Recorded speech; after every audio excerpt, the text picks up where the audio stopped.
Bueno, arratsaldeon guztioi, lehenik eta behin parkatu atzerapenagatik, eta bueno, eskerrik asko hemen izateagatik eta ongi etorriak izan zaitezte. Eskerrik asko, María, un agradecimiento especial a María por acompañarnos esta tarde aquí en esta sala, Lehendakari Agirre de la Fundación Sabino Arana. Ukrainiako gerra guztiak izan ere, genero ikuspegi nabarbena izan dute betidanik. Aspaldiko, brandi iragarki hura gogora ekarri nahi dut, eta gaur aztertuko dugun gerraren gaira ekarriz, gizonen kontua da, es cosa de hombres, eta esaten zuen gogoratzen baldin baduzue iragarki hark.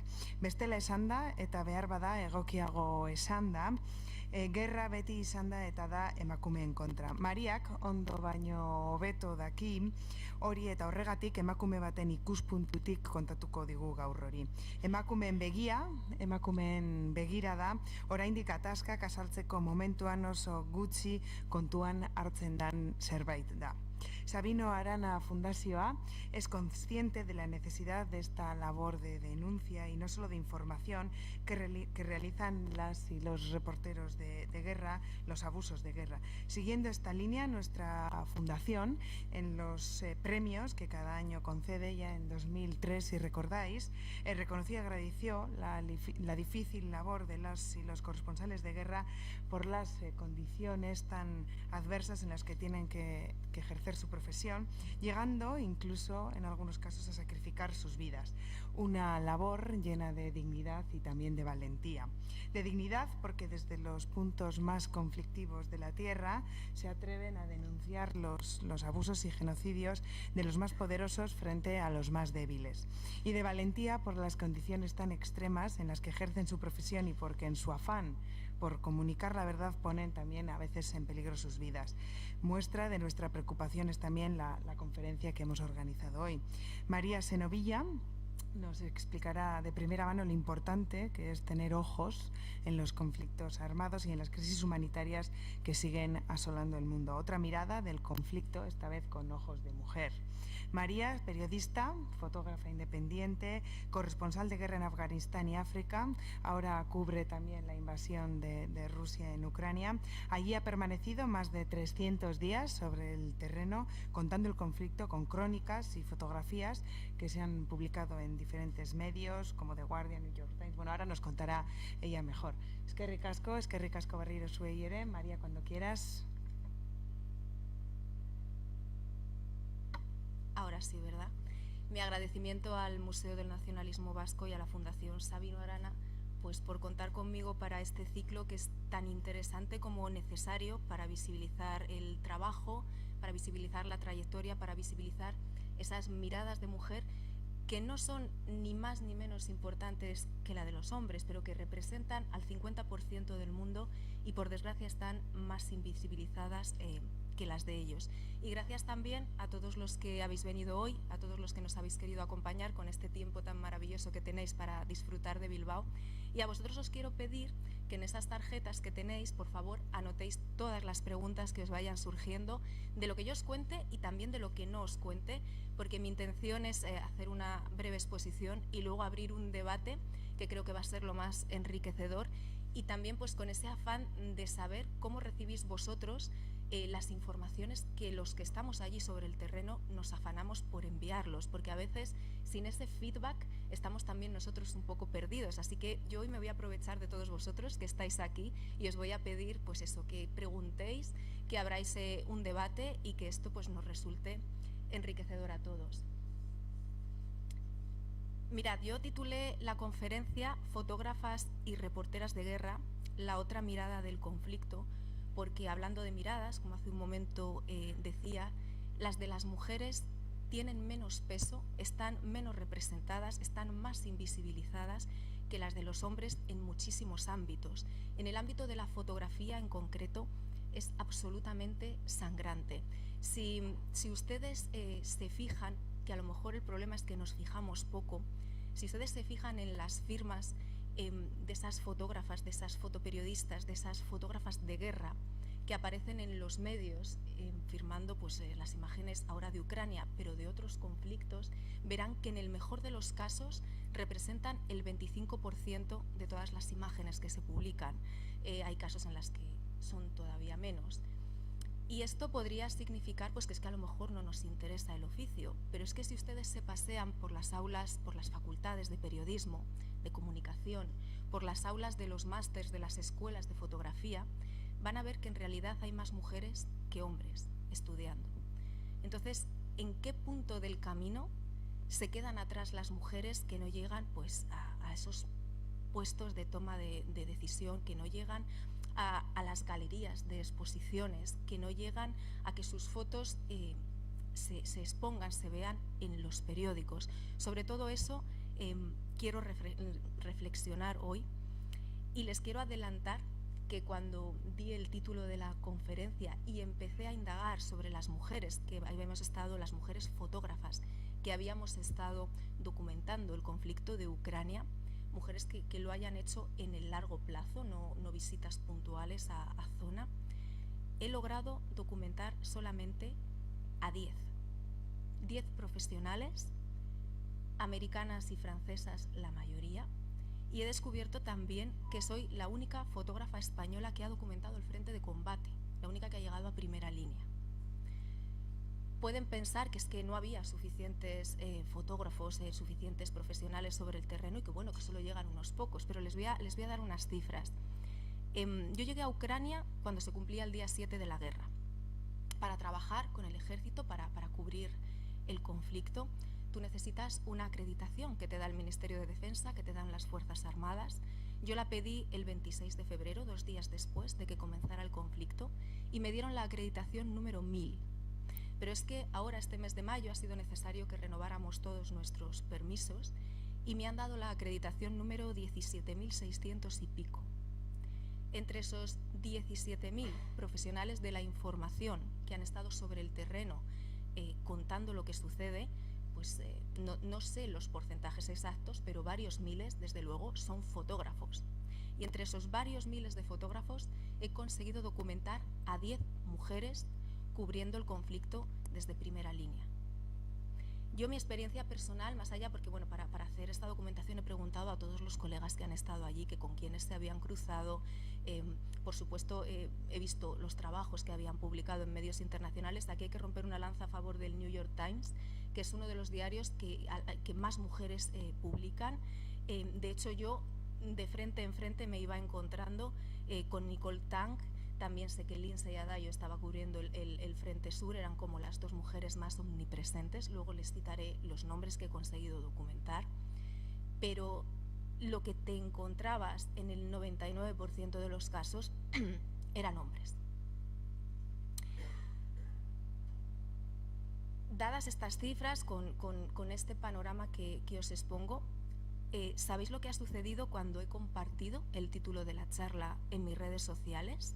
Cuando he compartido ese Fotógrafas y reporteras de guerra, la otra mirada del conflicto, pues ha sucedido que he recibido a día de hoy, 2023, gente que está en redes sociales, que se presupone no es excesivamente mayor, he recibido comentarios de decir, pues si no hay más mujeres es porque no quieren, o no vengas aquí a llorar, o si no van es porque no las da la gana, o porque no hay más mujeres pegando tiros en el frente. Entonces yo creo que es un momento que invita, y son unos comentarios que invitan a reflexionar de por qué hay todavía esta visión, de por qué la mirada de la mujer, las fotografías de las mujeres no retratan esa mitad del mundo de la que formamos parte, y también darles, porque efectivamente no he venido aquí a llorar ni a quejarme, también darles algunas sugerencias de cómo podemos revertir esta situación, porque no está en nuestra mano a lo mejor revertirla completamente, pero sí podemos hacer cosas. Les voy a contar también luego cómo es hacer este trabajo, porque sé que genera curiosidad, pero también les voy a explicar primero, y antes de ver parte de mi trabajo que tengo preparado, les voy a explicar algunos de los motivos de que haya tan pocas mujeres haciendo este trabajo como fotógrafas de guerra, y dentro de fotógrafas de guerra tan pocas que lleguen al frente, y les voy a contar también por qué se tiene una falsa sensación de que hemos evolucionado, porque hay veces que me han entrevistado medios y me han dicho, bueno, pero hay muchas mujeres cubriendo la guerra de Ucrania, esto es que se ha dado un paso al frente. Cuando llegué ese día 7 de la guerra, que les decía, yo también me ilusioné porque de repente vi que había muchas caras femeninas en las pantallas que nos estaban narrando el conflicto, que nos estaban narrando la invasión, y dije, jolín, pues sí que hemos avanzado, esto es un cambio, ¿no? Yo en otras guerras que había cubierto hace años, rara vez me encontraba con una mujer. ¿Qué pasa? Que cuando ya miras un poquito más en detenimiento, te das cuenta de que la mayoría de estas mujeres eran reporteras de televisión, eran la cara visible, pero lo que había detrás de la cámara eran siempre equipos de hombres. Cámaras hombres, productores hombres, fixers hombres, conductores hombres. Ellas se ponían ahí a contar con todo el mérito del mundo, pero los que dirigían los equipos, los que dirigían las informaciones, los que se decía dónde iba, cuándo se iba, cómo se volvía, eran siempre hombres. Plumillas muy pocas, lo de plumillas lo digo con cariño, pero yo también soy plumilla, también soy periodista, y fotógrafas, como les estoy diciendo, pues una sequía absoluta. Cuando vi esto, cuando empecé a documentarme para esta charla, yo llamé por teléfono a Sandra Balcells. No sé si lo saben, Sandra Balcells es la primera fotoperiodista, la primera fotógrafa de guerra mujer española que hay documentada. Y ella comenzó su andadura profesional en los años 90 en los Balcanes. Hasta los años 90, quitando la figura que les vendrá a muchos a la cabeza de Gerda Taro, que tuvo una brevísima carrera porque trabajó apenas año y medio durante la Guerra Civil Española, era la mitad de ese binomio que se llama Robert Capa, fotografiaba junto con su compañero. No están claras las imágenes que tomó ella y las imágenes que tomó él, y además es una figura que ha estado durante décadas también invisibilizada, hasta que hace algunos años pues su trabajo ha salido un poco a la palestra pues para reivindicar que ahí hubo una mirada de mujer también documentando fotográficamente el conflicto. Pero si nos referimos, si buscamos referentes españoles, mujeres que se hayan dedicado a cubrir guerras con su cámara de fotos, hay que llegar hasta los años 90 para encontrar a Sandra. Y yo hablaba con Sandra y me decía, es que ahora hay pocos referentes, pero es que en mi época directamente no había ninguno. Ella empezó a cubrir la guerra de Yugoslavia con Alexandra Boulat, otra fotógrafa francesa, y con Corinne Dufka, una americana. Fueron las tres que además hicieron una cobertura a largo plazo, como estoy haciendo yo ahora, de Ucrania, y se mantuvieron durante la década de los 90 pues al pie del cañón en los Balcanes. Pero es que para encontrar el siguiente referente, la siguiente fotógrafa de guerra mujer, tenemos que cambiar de siglo. Nos tenemos que ir al siglo XXI, a la década de los 2010, para encontrar a Maysun o para encontrar a Anna Surinjans, que son ahora dos fotógrafas que están, bueno, Maysun ya no está tan en activo, ya viaja menos por lo que veo, Anna sí. Maysun cubrió Gaza, cubrió la Franja de Gaza, cubrió Siria también, y Anna Surinjans está más enfocada su carrera, sobre todo a cubrir migraciones y crisis humanitarias. Ana sí que ha estado en Ucrania brevemente, ha estado haciendo unos trabajos después de la matanza de Bucha, de lo que supuso aquello, pero tampoco ha llegado al frente de combate, tampoco, digamos, ha contado la guerra, la actualidad de la guerra. No tenemos referentes. No tenemos carteles cuando se organizan cursos de fotografía, cuando se organizan exposiciones. No tenemos carteles paritarios, pero es que hay algunos carteles en los que solo hay fotógrafos hombres. A día de hoy, 2023, en España, no hay que irse a Ucrania. Cada verano, que es cuando más festivales de fotografía se organizan, cuando se organizan pues los típicos encuentros que duran 2-3 días en algún lugar para aprender de grandes maestros de la fotografía, hay muchos carteles de actividades en las que esos grandes maestros solo hay hombres. Ya les digo que fotógrafas de guerra somos muy pocas, pero fotógrafas mujeres las hay. Y tienen la misma valía, la misma capacidad técnica, las mismas cualidades que pueden tener ellos, pero no estamos en esos carteles. Sí que hubo una moda, no sé si recuerdan, hace un tiempo, de borrar a los hombres de los carteles, de las fotografías, perdón, de las fotos de familia que se hacían en algunos eventos políticos. para pues, denunciar precisamente las pocas mujeres que había representando, ¿no?, en esos eventos, y se veían pues, fotos irrisorias en las que pues, prácticamente quedaban 2 o 3 personas. Pues eso, traspasado al terreno de la fotografía, lo que les contaba al principio, esa diferencia tan sangrante, la estamos viviendo a día de hoy las profesionales de este colectivo. Y si además te quejas, si además hace poco hubo una polémica con el Museo de Salamanca, porque organizó, se supone que unas jornadas de miradas transversales de la fotografía sobre la sociedad, ni una mujer. En 3 días de conferencias, de charlas, de talleres, ni una mujer. Entonces algunas pues les escribimos y les dijimos, oiga, a lo mejor esto no es muy transversal porque se acaban de olvidar de la mitad del mundo. Y nos dijeron, bueno, es que si tenemos que incluir a todos los colectivos, pues tendremos que incluir pues, al colectivo árabe, al colectivo no sé qué, al colectivo. Digo, oiga, caballero, que no somos un colectivo, somos, insisto, la mitad del mundo, pero no estamos representadas. Y en este trabajo hay más trabajos en los que esto sucede. No sucede, por ejemplo, en los trabajos relacionados con los cuidados, donde ahí somos mayoría, pero en el terreno de la fotografía, esto es el pan nuestro de cada día. Les decía que además de esa invisibilización y además de esa falta de referentes, hay más motivos.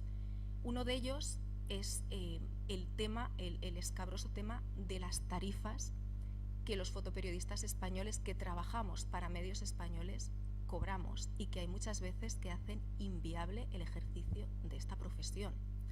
Yo lo mantengo, y lo mantengo a largo plazo, porque lo combino con el periodismo, que son trabajos distintos, no se hacen a la vez. Si tú estás haciendo periodismo, si tú estás haciendo una crónica, si tú estás haciendo una entrevista, las fotos no se hacen a la vez. Se trabaja el doble para cobrar menos de la mitad. Esto es así de duro, ¿no? Y esto, pues, aquí habría que dar un toque de atención a esos medios de comunicación españoles y preguntarles. Y además es que es una cosa que no es global, porque yo al principio podía pensar, bueno, pues es que la crisis tal, es la típica excusa que te pone, ¿no? Desde la crisis de 2008 se han desplomado los medios, no hay dinero. Bueno, pues es que a lo largo de estos 15 meses en Ucrania yo he tenido la posibilidad de hablar con colegas de otros países, y el agravio comparativo no se lo pueden ni imaginar. Les diré, por poner un ejemplo, que los fotógrafos que trabajan para medios anglosajones, para periódicos americanos, para periódicos de Reino Unido, cobran 4 veces lo que yo cobro haciendo el mismo trabajo. Entonces, sí que es verdad que tengo compañeras que te dicen, es que es imposible tener una vida laboral estable con estas tarifas. Otra cosa que hay que revisar, pero es que también te dicen, es que si decides formar una familia, si decides tener hijos, lo de la conciliación es un cuento chino que nos han contado, porque no existe. Se da entre nuestra profesión, entre los periodistas, hay muchas parejas que están formadas por hombre y mujer periodistas, ¿no? que pues al final nos pasamos buena parte de nuestro tiempo trabajando, conocemos a personas en nuestro entorno laboral, y es muy frecuente, también creo que pasa en el entorno sanitario, ¿no? Hay muchas parejas que están formadas por médicos que se conocen en el hospital, pues los periodistas somos iguales. Y cuando sucede pues que fundas una familia, que tienes un hijo, el 90% de los casos, la persona que se coge la jornada reducida, la persona que se queda en casa cuidando a los niños mientras la otra parte de la pareja viaja, ¿a que no adivinan quién es? La mujer. Pues esto también es una cosa que cuando tú hablas, cuando yo hablaba con Sandra de es que no me puedo creer que a día de hoy sigamos siendo tan pocas, pues íbamos desgranando, íbamos analizando y nos dábamos cuenta de que sí, a día de hoy, pero que es que no han cambiado tanto las cosas. Otra de las críticas maravillosas que te dejan en redes sociales, porque bueno, como ahora pues, se ha convertido, parece que ahí es libre, ¿no? Dar la opinión, no hace falta respeto, no hace falta dar argumentos, simplemente tú vas ahí y dices lo que quieres. Yo hay veces que cuando publico hago síntesis, ¿no? de los reportajes que hago, de los fotoreportajes que hago, y lo pones en las redes y te dicen, pero un análisis militar, pero tú qué vas a saber hacer un análisis militar si eres mujer.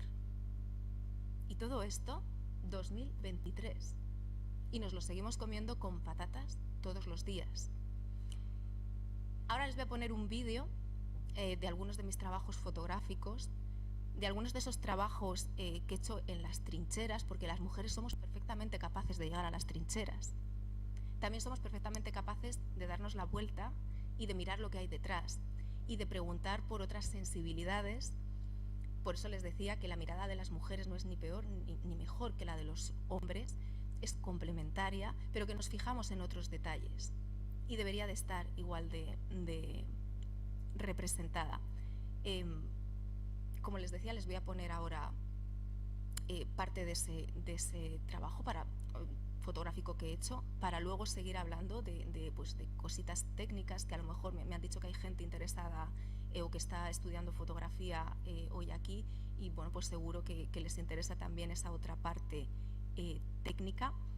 Pero quiero que vean ahora, si da nuestro compañero paso al vídeo, un poquito de lo que se hace sobre el terreno.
Les quiero contar, se lo he prometido también, después de explicarles, ¿no?, pues que no es bueno que haya esta desigualdad, esta ausencia de la mirada femenina, porque como verán, las mujeres somos perfectamente capaces de llegar a las trincheras y también somos capaces de ver otra parte, de preguntar por emociones, de intentar retratar otras sensibilidades que yo creo que ayudan a contar de forma global una guerra.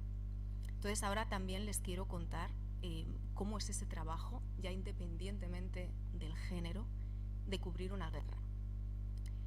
Les decía que yo llegué a Ucrania cuando se cumplía el día 7 de la guerra.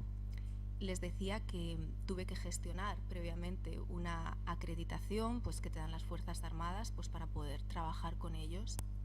Pero no les decía que cuando llegan ahí y ponen por primera vez un pie en un país que está en guerra, te enfrentas al abismo. Ahí no hay nadie que te recoja y te diga, a ver, periodista, usted por aquí, por esta puerta, le vamos a llevar a contar esta historia, le vamos a llevar. Si eres de un medio grande y tienes recursos económicos, puedes contratar a alguien que se llama fixer, es una figura, digamos, es la persona que busca los temas, que te haces una persona local, obviamente, que habla el idioma, que tiene contactos en diversas partes, que te puede conseguir temas, que te puede conseguir entrevistas, que te hace toda la documentación y todos los permisos pues, en el idioma local y que te hace la mitad del trabajo. Además, si tienes recursos, pues puedes contratar full time a una traductora, a un traductor, pues que te ayude, ¿no?, a entenderte con la gente, y puedes contratar un conductor que te lleve desde la puerta del hotel hasta la noticia, incluso puedes contratar un hotel. Pero en mi caso, que soy freelance, yo prescindo de todo esto. Yo llego allí sola, yo me he tenido que buscar sola. Si necesito puntualmente un traductor, he tenido que encontrarlo. Si necesito un alojamiento acorde con mi presupuesto, porque los freelance, cuando vamos a cubrir una guerra, vamos a hacerlo con nuestro dinero por delante, con nuestro patrimonio por delante, nadie nos paga nada. Yo en mi caso voy siempre con algún medio ya apalabrado que esté interesado en contar el conflicto y que sepa que me va a comprar algunos temas. Pero hay gente, yo lo he visto en Ucrania, pues que en ese afán de decir yo quiero contar esto como sea, ha ido con una mano delante y otra detrás y se ha quedado en muchos casos sin vender las informaciones o publicándolas gratis porque ya que he estado aquí, pues lo quiero sacar. Ser freelance, lo contaba hace un ratito en una entrevista, se lo voy a traducir al castellano. La palabra no queda tan bonita, pero se van a hacer ustedes una idea. Ser freelance es ser autónomo y pagar tu cuota de autónomo y hacer todas tus cosas con tu gestoría de autónomo. Y ser periodista freelance en España significa ser periodista, autónomo y precario. Les hablaba hace un momentito de esas tarifas, de ese agravio comparativo, si se miraban las tarifas que estaban cobrando otros profesionales de otros países por hacer el mismo trabajo. Además de eso, tengan en cuenta que para cubrir una guerra, como les digo, tienen que llevar un chaleco antibalas, tienen que llevar un casco y tienen que llevar un equipo, en el caso de los fotógrafos, bastante costoso, entre cámaras, lentes, ordenadores y medios técnicos varios. También los freelance, el chaleco lo llevamos propio, el casco lo llevamos propio. Sí que es verdad que hay una organización que se llama Reporteros Sin Fronteras, que tiene un cierto remanente de equipos y los presta, pero para el caso de Ucrania se vieron tan desbordados de peticiones que yo el segundo día de la guerra, cuando les llamé para decir, oye, reservarme un equipo que voy, me dijeron, se han acabado ya.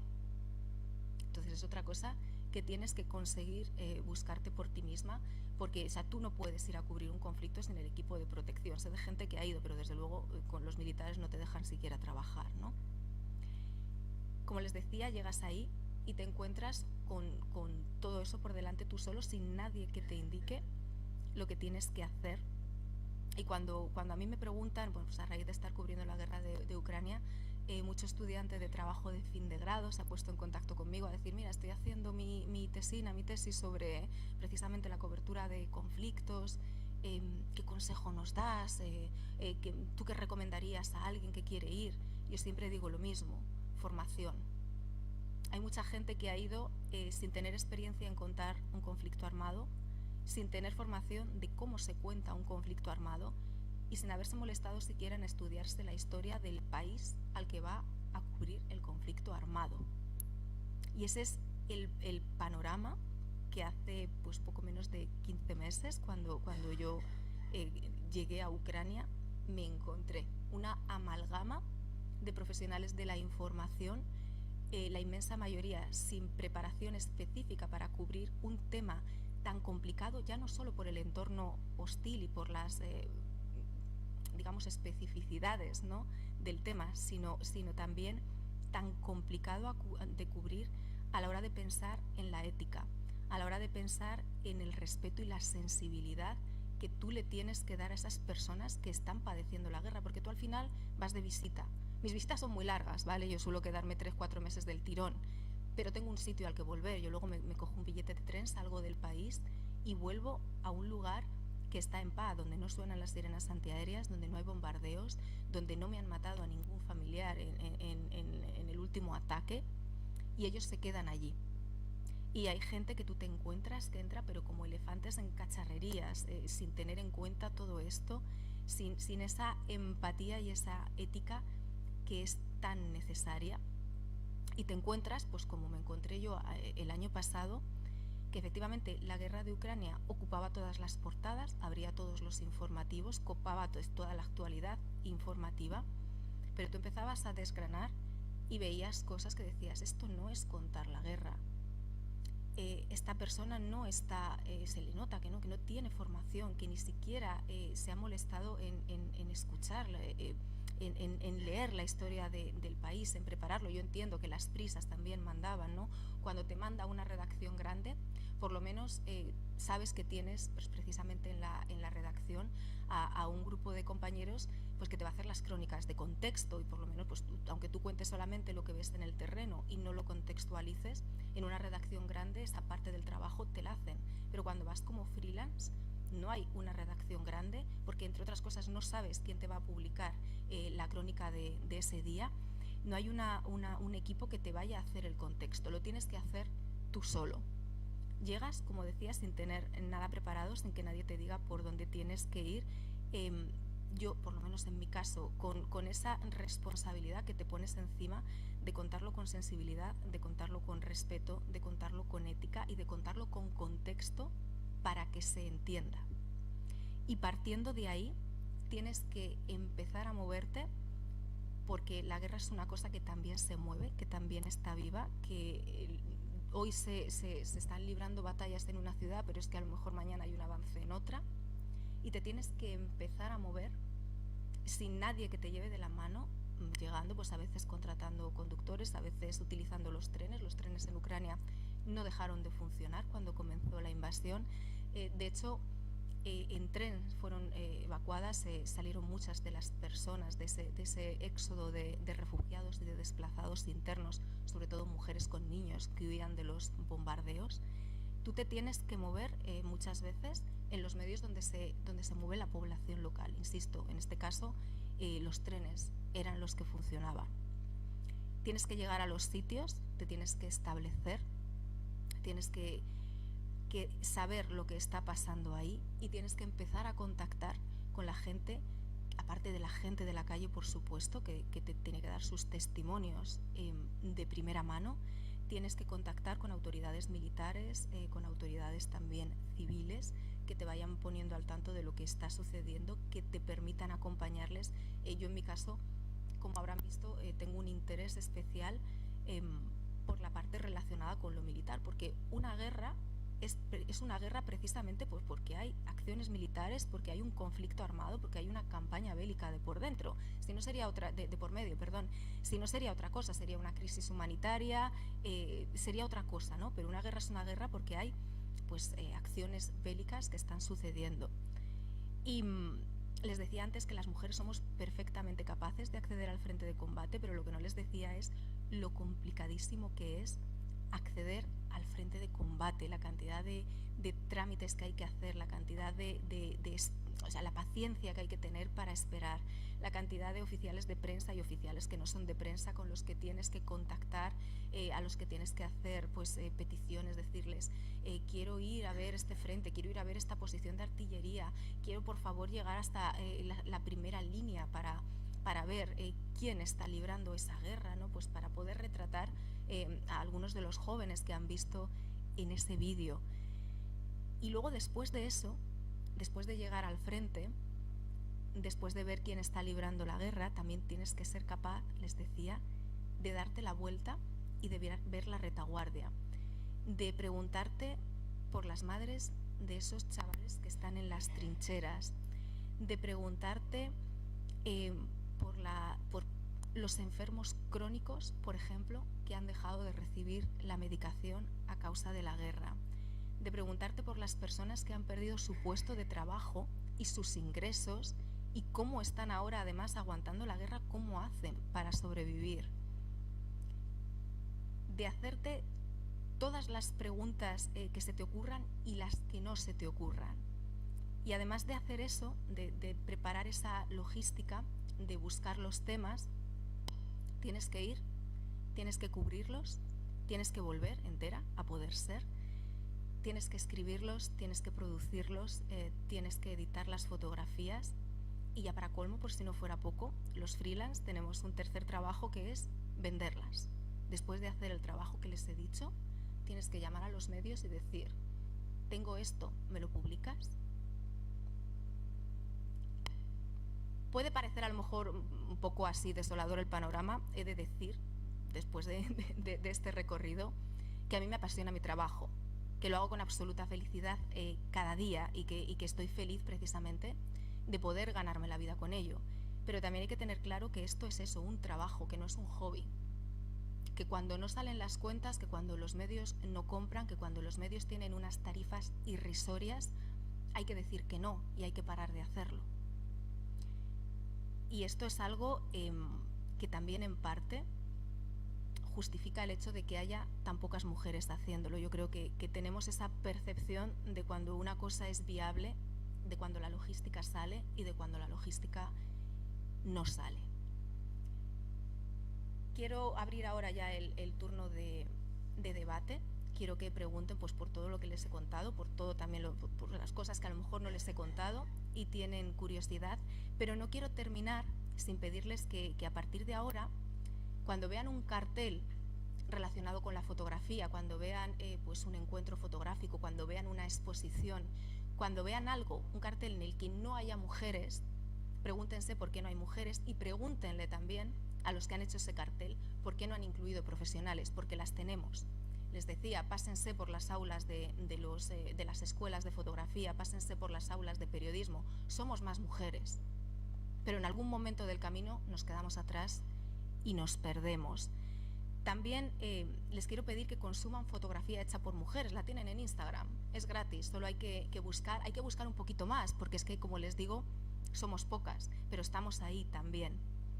Y vayan a exposiciones sobre todo cuando ahora que hay este boom de exposiciones fotográficas, pues desde hace unos años, busquen exposiciones con nombre de mujer.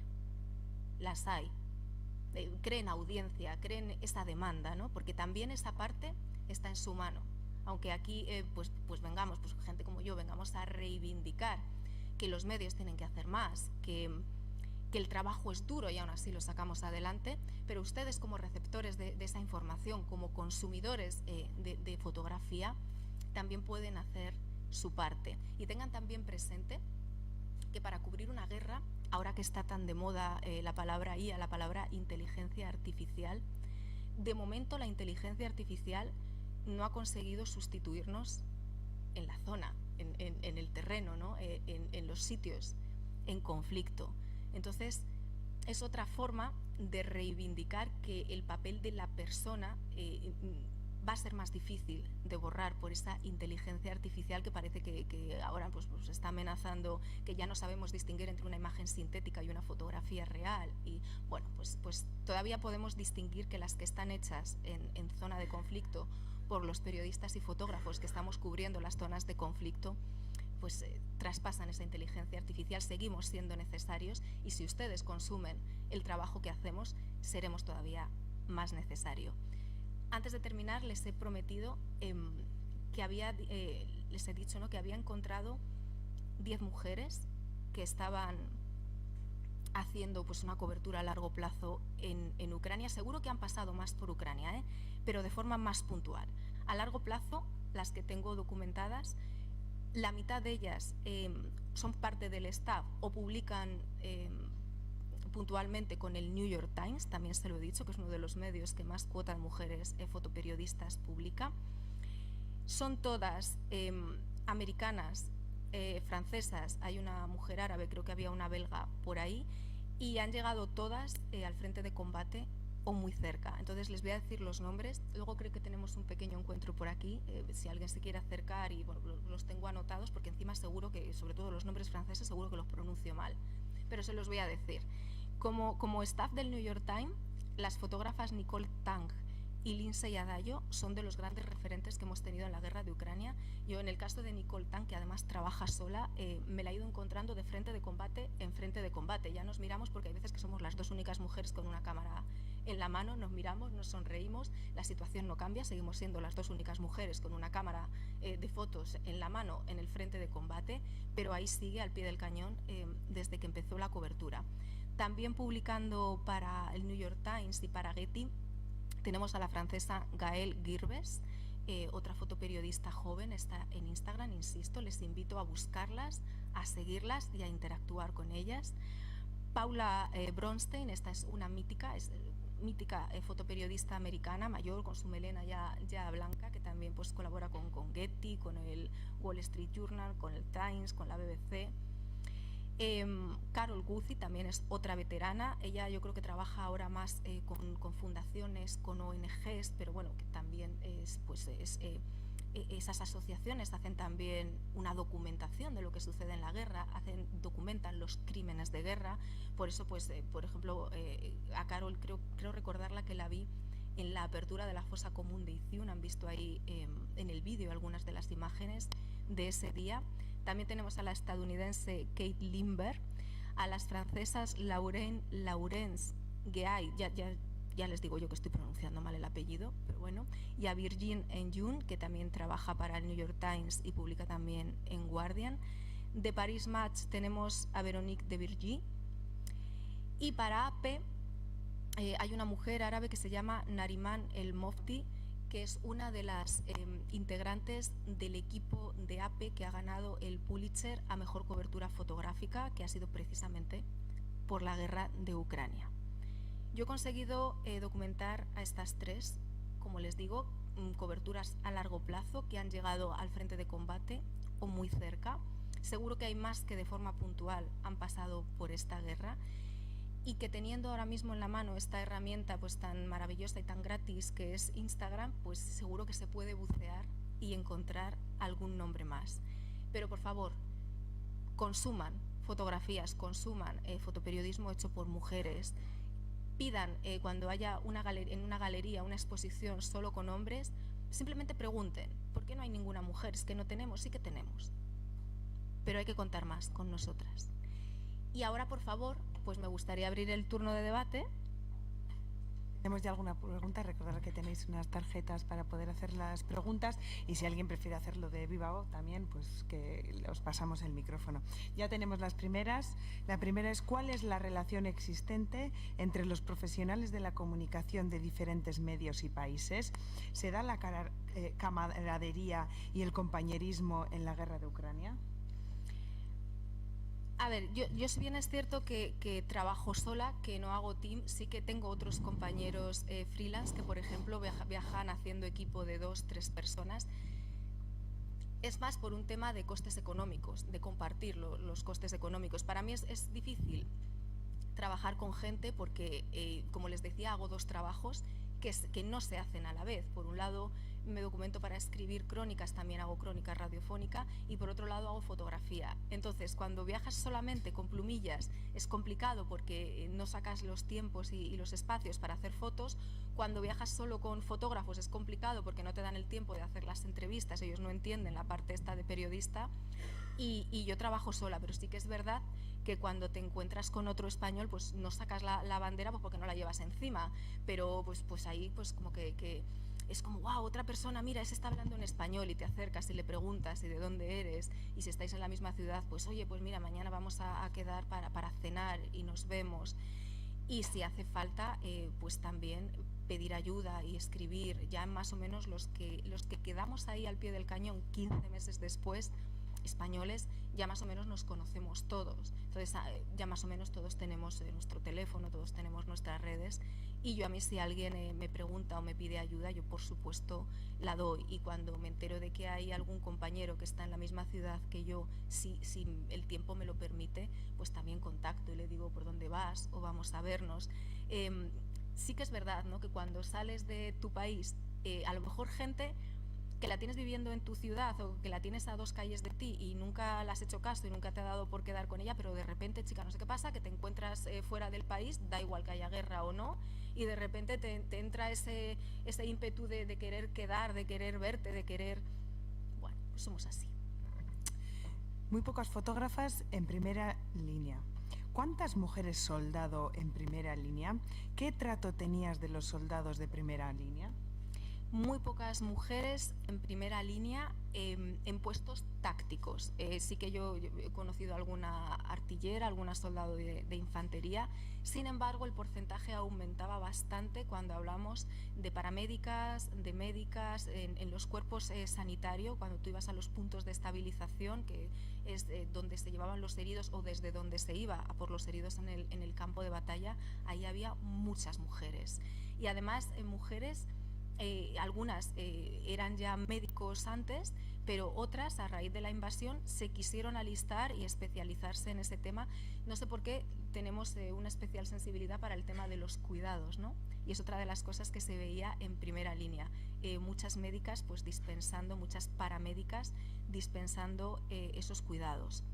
En cuanto al trato recibido por parte de los soldados de primera línea, yo he de decir, mentiría si no lo dijera, que cuando llegué los primeros días yo tenía, vas con precaución, vas con reticencia, porque era mi primera experiencia en el país. Yo ya había cubierto Maidán en 2014, pero desde la redacción en Madrid, porque cuando sucedió la anexión de Crimea, a mí me pilló trabajando en una redacción, llevaba internacional y cubrí pues el conflicto, pero desde Madrid. Entonces la invasión a gran escala de Rusia ha sido mi primera experiencia sobre el terreno en este país.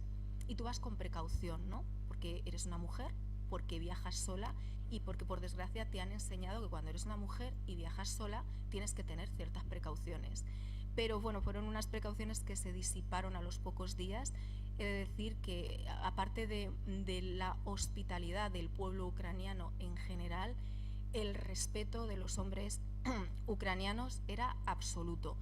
No sé si tenía algo que ver que yo fuera periodista internacional o si también, porque bueno, yo no vi en ningún caso pues, que trataran de forma peor, y de hecho cuando en primera línea ya os digo que hay muchas paramédicos y médicas militares ucranianas, y también veo que la relación con sus compañeros es de absoluta cordialidad, respeto y profesionalidad.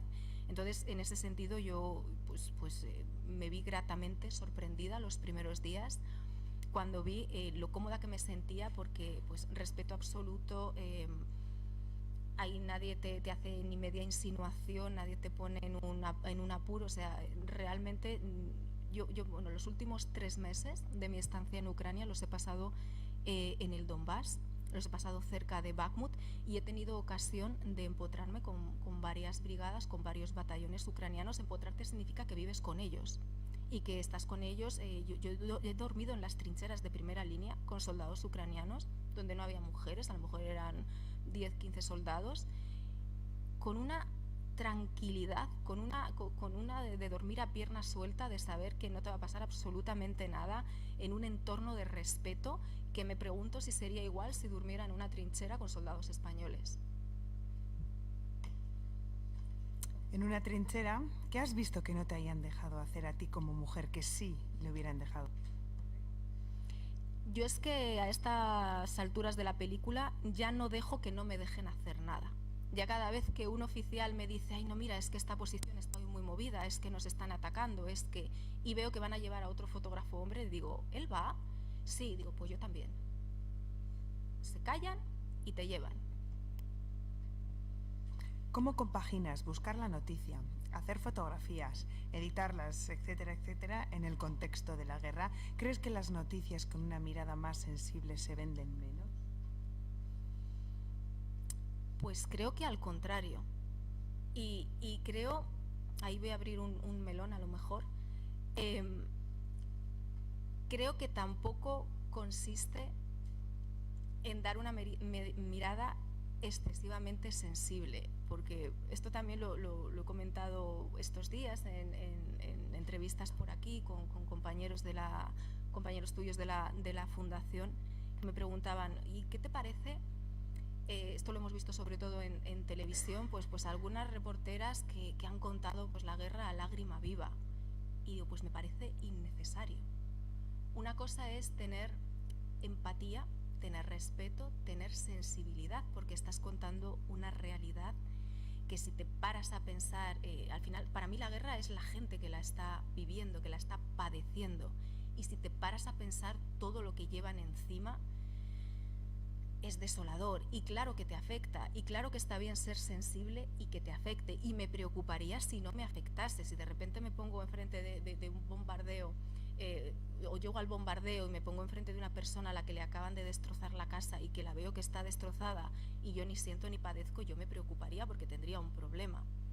Pero ser sensible a la hora de tratar con la gente, a la hora de recoger los testimonios, a la hora de hacer tu trabajo, no significa que tengas que contar la guerra con esa sensiblería o con esa pues esa lágrima viva, pues rompiéndote en mitad de un directo, que te puede pasar, ¿no? Pero que, bueno, pues por desgracia ha habido reporteras que lo han tomado pues como una forma de trabajar, ¿no? Yo llego aquí y hay que drama y hay que mal lo estoy pasando. Es que a nadie le importa cómo lo estés pasando tú y yo. Es que yo simplemente soy el instrumento, soy la herramienta que recoge los testimonios, que documenta fotográficamente lo que está sucediendo y que luego lo intenta transmitir con rigor y con sensibilidad a la gente. Pero yo me he dado cuenta de que yo hago crónica militar pura y dura cuando me la piden, yo hago análisis militar puro y duro cuando me lo piden, entre otras cosas porque tengo formación específica para hacer esto, pero me he dado cuenta de que las crónicas en las que apelas a que la gente se sienta identificada con lo que esas personas están pasando y que son pues más sensibles a lo mejor que una crónica en la que cuente una estrategia militar, tienen más feedback. Las redes sociales están para lo malo, que ya lo he contado antes, pero también está para lo bueno. Y hay veces que te llegan los feedback pues, de los lectores o de las personas pues, que están siguiendo tu trabajo. Y esas crónicas que ya no son pues tan puramente militares y que están narrando pues esa otra mirada, ¿no? a la que hemos hecho referencia varias veces en este ratito, interesan y la gente se las lee enteras y la gente quiere llegar al final y ver el desenlace, que eso es casi lo más bonito que te puede pasar como cronista, ¿no? Que alguien llegue al final de tu crónica y que luego además sienta la necesidad de darte un feedback. Bueno, la primera parte quizás está ya contestada, si no la segunda. ¿Hay algún sitio o situación a la que no has podido acceder por ser mujer? Y aparte de informar, ¿qué mensaje quieres transmitir desde la guerra a esta sociedad? Es que yo creo que informar con rigor de la guerra, con rigor y con sensibilidad, como hablábamos, hacer reflexionar a la gente, invitarla a que se ponga en los zapatos del otro y además contar el contexto puramente de decir pues las consecuencias que está teniendo esta guerra, tanto en el país que está siendo invadido por otro país, como en toda Europa, que pues son consecuencias que han llegado hasta nuestros hogares y que de repente llevamos 15 meses hablando de crisis energética, hablando de infracción, hablando de qué va a pasar los próximos meses si no llega ese grano que salía de Ucrania hasta África y se generan nuevas oleadas de inmigración hacia Europa. España es la puerta de esa Europa, pasarán por aquí.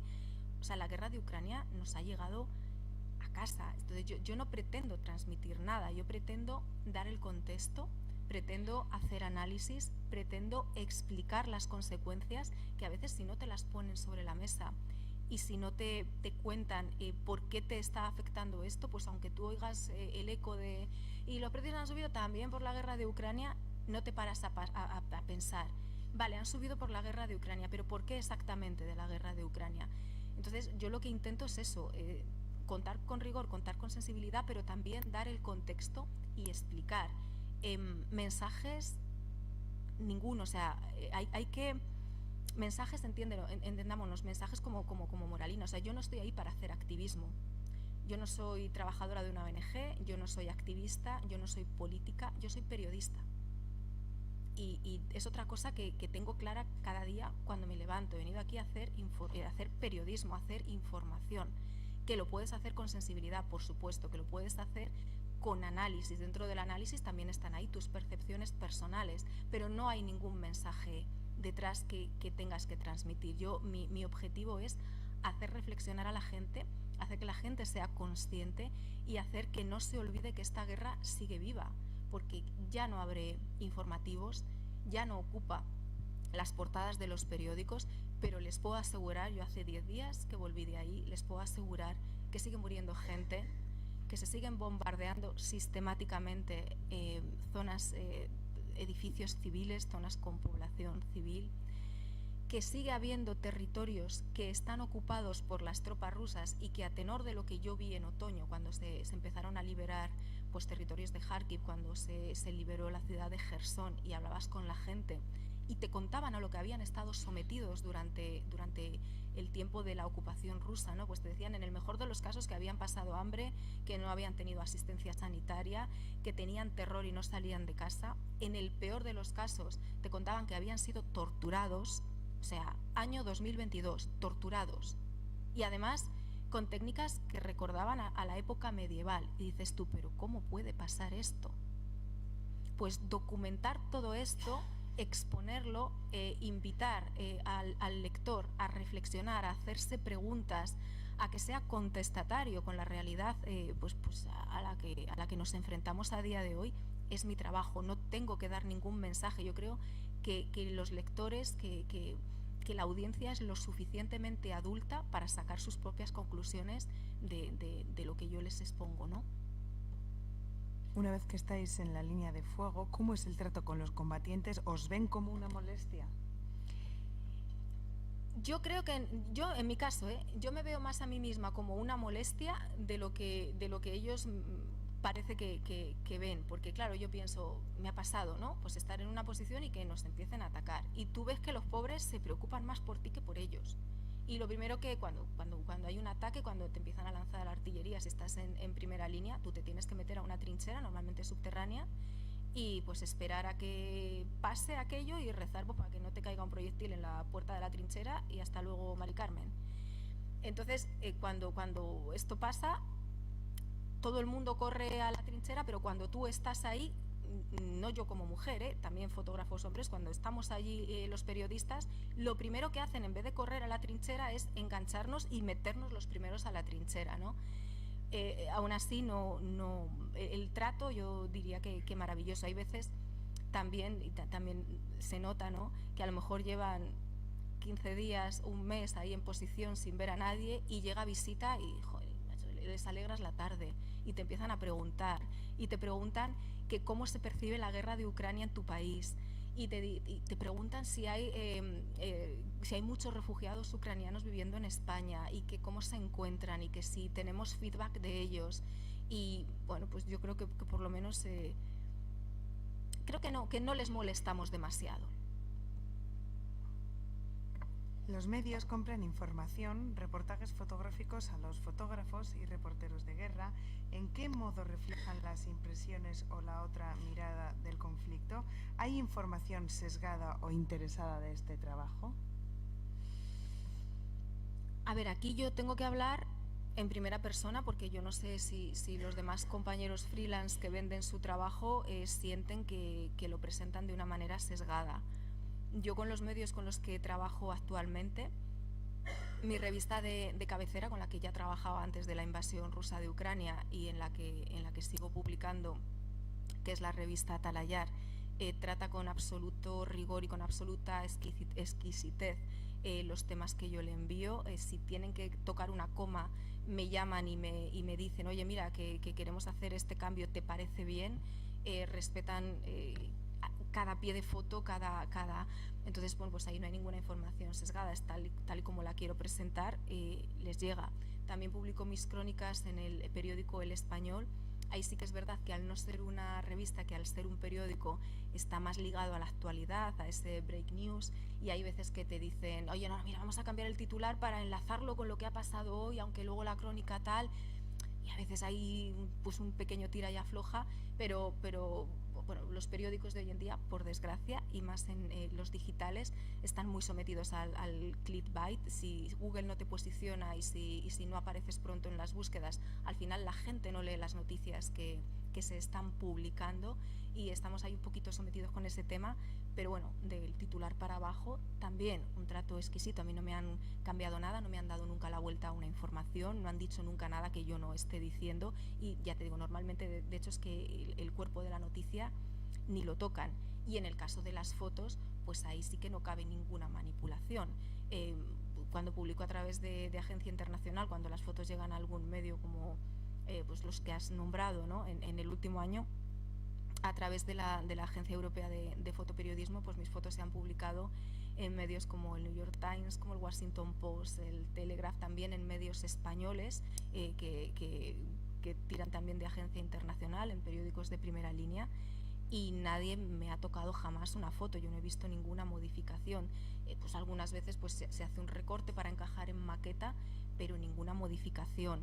Y normalmente también se suele respetar, tú cuando publicas en agencia les das un pie de foto más o menos extenso explicando el contexto, y en la mayoría de los casos cuando cogen la foto son rigurosos y reproducen ese mismo pie de foto. Sí que hay algunas veces, pues bueno, el pie de foto lo ponen un poco al tuntún, pero la imagen en sí yo no he visto ninguna manipulación.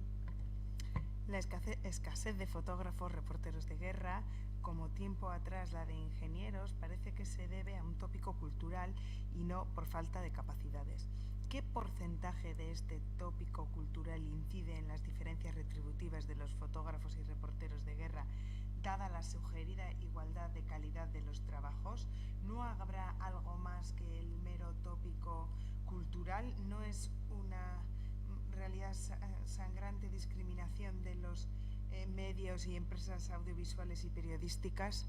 No sé si he sido capaz de interpretar la pregunta, si alguien quiere... Yo imagino que se refiere, donde es el autor de la pregunta, imagino que se refiere a la comparación por país. ¿Quién ha hecho esta pregunta? Sí, pero creo que casi como hace 30 años una mujer ingeniero era rara, o una mujer de empresa era rara, o una general de la Guardia Civil pues era algo raro. Actualmente ya no lo es. Entonces el que haya tan poquísimas reporteras pues es raro comparado con el resto, como se ha progresado. Sin embargo, en el aspecto salarial eso ya no es una cuestión cultural. Yo creo que hay una realmente discriminación. Yo también creo que la brecha de género en cuestiones retributivas existe. Sí que es cierto que en el caso de los periodistas, como no hay una tarifa común, que cada uno se negocia lo que cobra con un medio o con otro, es muy difícil hacer ese cálculo, pero yo sí, hablando con compañeras sobre el terreno, hay veces que a las mujeres nos pagan menos por el mismo trabajo. Esto contrastado, de enterarte que tal reportero está cobrando tanto por crónica y a la reportera la pagan menos. Que es como yo siempre digo, indignada, porque claro, yo no tengo con quién compararme, porque insisto, yo soy freelance y negocio mis tarifas, pero cuando a lo mejor una televisión tiene a varios freelance reportando desde distintas partes y te enteras que a uno le pagan más que a otra, que dices tú, pero ¿por qué no te quejas, no hablas con tal? Y siempre te dicen, pues porque a lo mejor te dicen que te vayas a tu casa si no te gusta, ¿no? No hay más preguntas por escrito, no sé si alguien tiene alguna... El micro. La realidad, ¿no? Bueno, me arreglo bastante bien, ¿no? Con la voz. Has definido bastante bien la realidad, es decir, hay una cuestión a resolver de género, has hecho un diagnóstico, has dado una serie de datos, hay un problema, como mujer entiendo que te quejes, pero no lo he acabado de entender, pero me ha quedado un poco la duda de ¿cuál crees que son las causas por las cuales no acaba de haber más mujeres? Porque sí que dices que en la facultad hay más mujeres, porque yo en general me gusta plantearme las cosas de una manera muy constructiva y llegar a un resultado. Es decir, ¿cuál es la causa y cuál es la solución?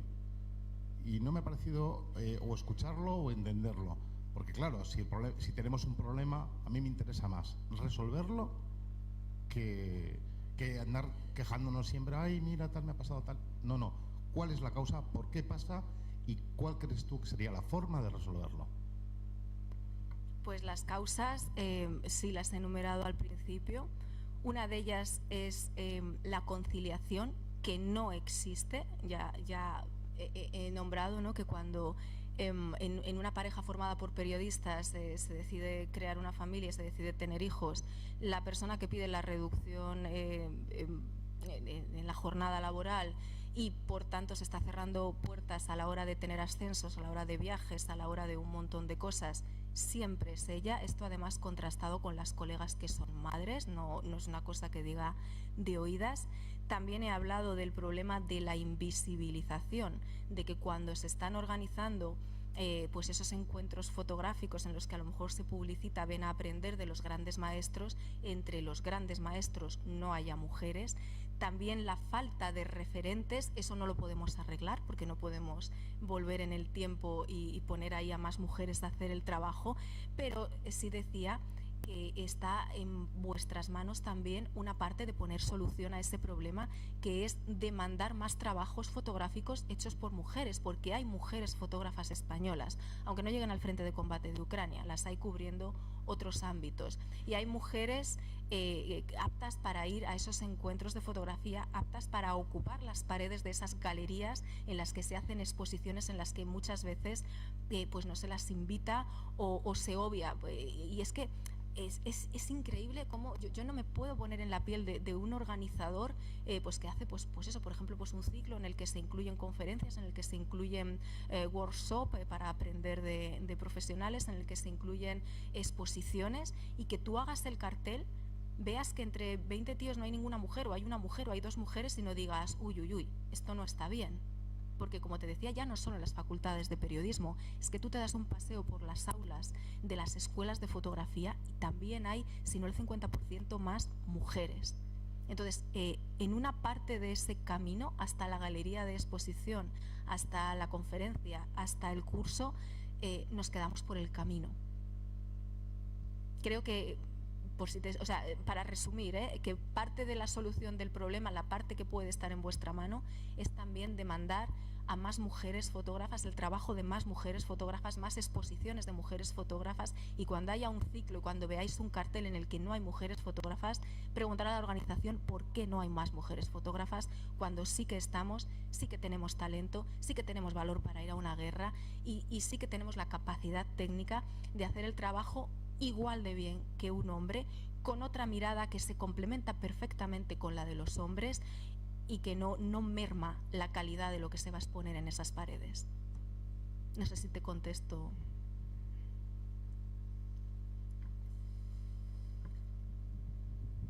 Muy buenas. Quiero hacerte 3 preguntitas. Voy a ver si consigo transmitir lo que quiero que me respondas. Primero, ¿cuán cerca has estado del frente de combate? ¿Has sentido miedo? ¿Has temido por tu vida? ¿Has sabido reflejar eso en tus crónicas o en tus fotos cuando las has mandado? ¿Y crees que el exceso de sensibilidad es perjudicial para la información? Te digo, yo he estado en la guerra de Ucrania. Por empezar por la última pregunta, que la hemos contestado yo creo hace un momentito, el exceso de todo es malo para cualquier cobertura. Hay que hacer una cobertura con sensibilidad, con empatía y también con rigor periodístico.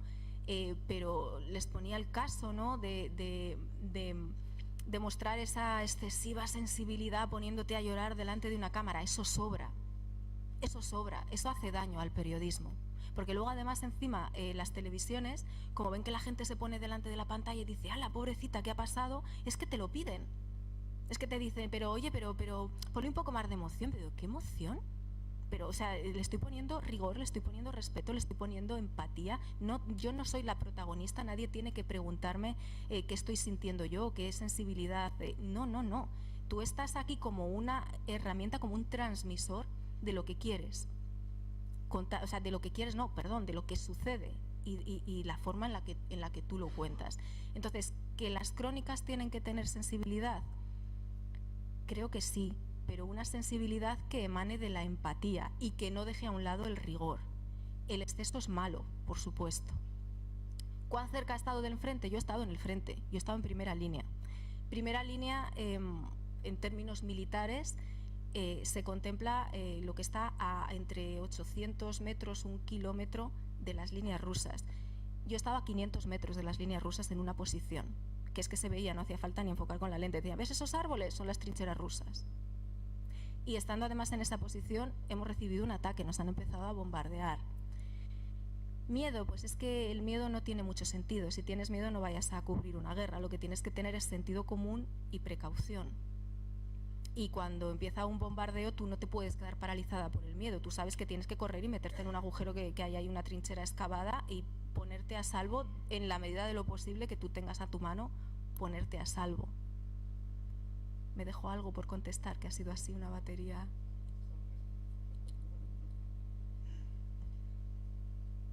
Ez dakit beste galderari dagoen, hay otra pregunta, bueno, aquí y luego allí. Nada, antes he hecho la pregunta pero no la has llegado a contestar. ¿Cómo gestionas el tener que buscar la noticia? Eso. Es verdad, se me ha quedado en el tintero. Pues mira, el resumen corto es durmiendo poco. O sea, yo hay días que he trabajado 20 horas al día del tirón. Hay días que se da mejor porque... Te voy a contar un poquito cómo es el día a día, ¿no? Tú te levantas por la mañana, normalmente temprano, si eres fotógrafo muy temprano, más ahora en esta época que a partir de las 10, 11 empieza una luz durísima y si quieres hacer algo digno, pues ya puedes estar haciendo fotos a las 8 de la mañana, ¿no? Te levantas, vas, si has pedido, si te han acreditado para ir a primera línea o para ir al frente de combate y tienes una posición, pues normalmente quedas en un punto de encuentro con el oficial militar, con el oficial de prensa militar que te lleva al sitio.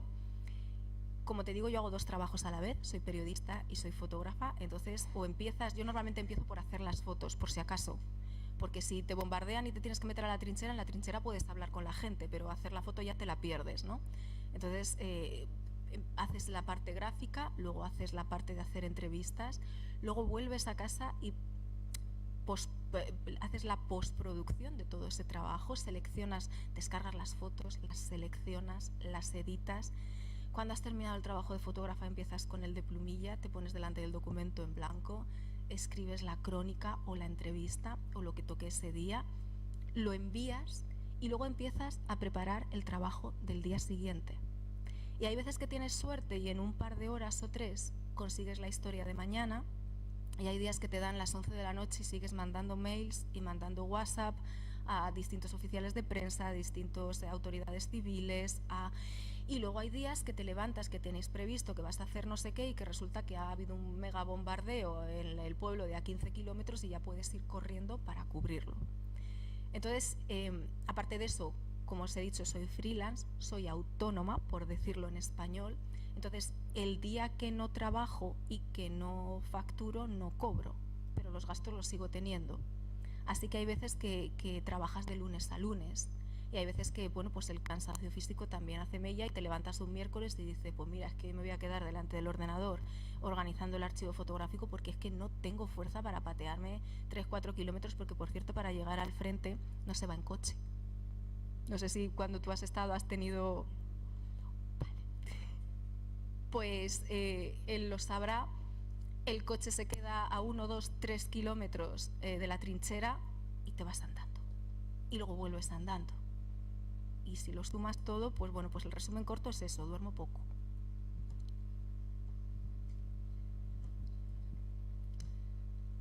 Rachel Deón, yo quería decir al principio, bueno, yo soy ucraniana.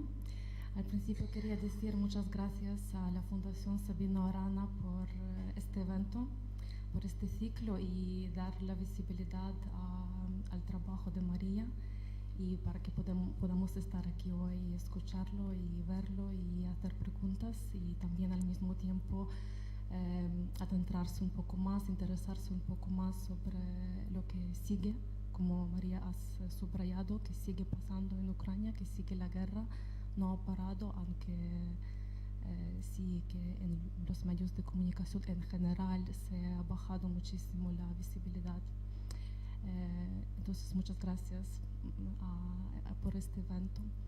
Y a María quería decir también que me gusta mucho tu enfoque de trabajo.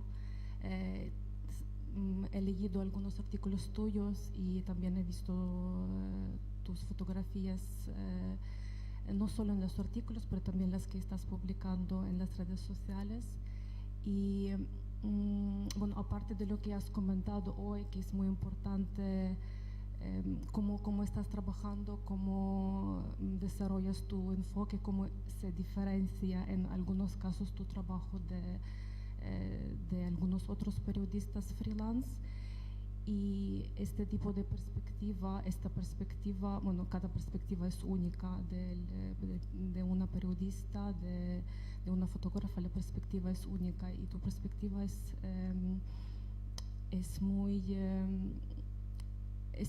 tiene muchísimo valor. Tiene muchísimo valor porque lo más importante que me destaca en tu trabajo es que no estás romantizando la guerra, y eso es muy, muy importante hoy en día, no romantizar, porque ahora tenemos las imágenes por todos los lados de lo que está pasando, a veces como con diferentes colores. Alguien nos está presentando de la forma como nos están presentando las imágenes, estamos como viéndolo en tiempo real. Y es muy importante no tener este enfoque de romantización, porque necesitamos poder reflexionar más allá de esto, que está muy cerca, está en el centro, no en el centro, pero está en Europa. Y la pregunta que quería hacer es, estabas hablando sobre la formación, que es muy importante, la preparación, que antes de ir a cubrir la guerra, y lo estás sugiriendo a los estudiantes o cualquier periodista o freelance que quiere empezar a hacerlo, que es muy importante la formación en ética, que es lo primordial. Y luego el segundo es estudiar el contexto.